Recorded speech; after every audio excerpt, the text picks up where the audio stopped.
David. 3. Coach got a special treat. Rick Blaney, we were friends through the Spanish Conquest website. Right along, all the Spanish websites. Right, and got to become friends with you there and found out you were coming to the expo, and I said, man, I got to get in touch with him and interview him. You bring Galiceños, and actually a cousin of the Marstakis, right. And that's why we wanted to get together. Right.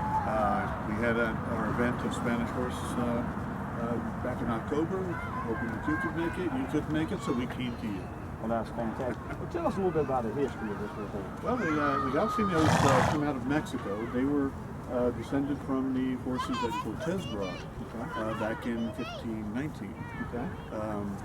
There was a lot of horses being brought out of Spain to Hispaniola and Cuba, and then when Cortez went to Mexico, into Veracruz and Yucatan, over the next few years, they tried to establish, did establish a lot of colonies, and with them the horses, and a lot of the horses were let to run free and breed.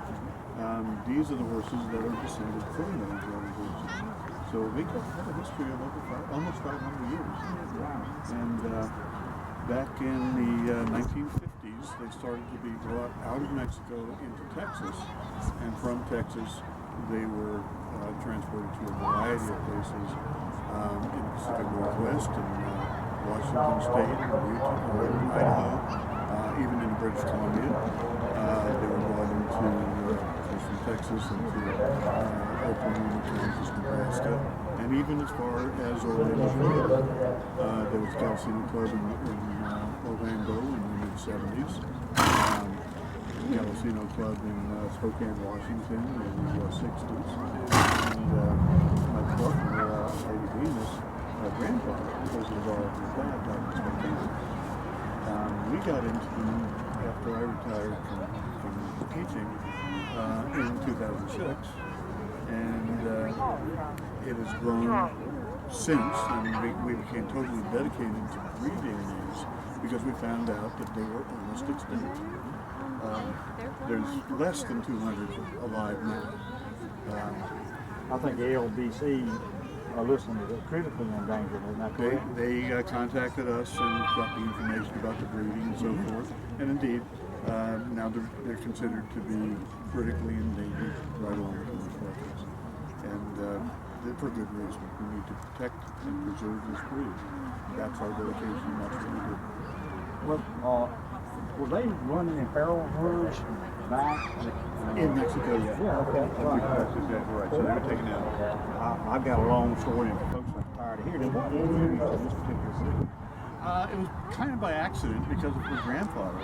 And her mother called us and said, I have a couple of horses I want you to have.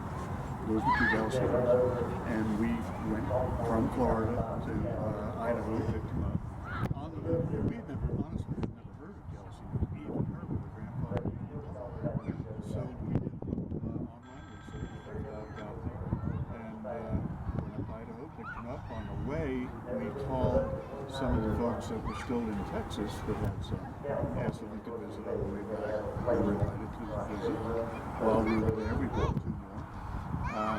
And over the years, we bought several from Texas from different bloodlines. And we just became so thrilled with their behavior, with their intelligence, everything about them. So it became that we were dedicated to preserving this breed. I was looking up on Facebook, your website, y'all had 7 stallions there together, or 5 stallions. 5 stallions right together. So it says a lot about the demeanor of the It says a lot about them. And when we have people visit, we bring them over to see the stallions, and they're absolutely amazed because most people keep their individual stallions stalled and away from everybody else. Our 5 stallions run and play together and come up to us and want all the attention. Well, what are you doing mainly with your horses? Are you using them in any way? We show them. Okay. Heidi's the rider. I'm getting too achy. And we've had them in open shows, and we bring them to events like this to not only promote the breed, but educate as to their history, and people are learning to appreciate the Spanish horses. Absolutely. Spanish heritage is a big part of American history, and people need to know that. Absolutely. Well, Rick, we can sit here and talk about Spanish horses all day. How can folks get in touch with you so they can learn more about this special? Well, we have a website. It's simply Galiceno.org. I can figure that out. Yeah, Galiceno.org. We'll do some more. Thanks for coming up. Okay.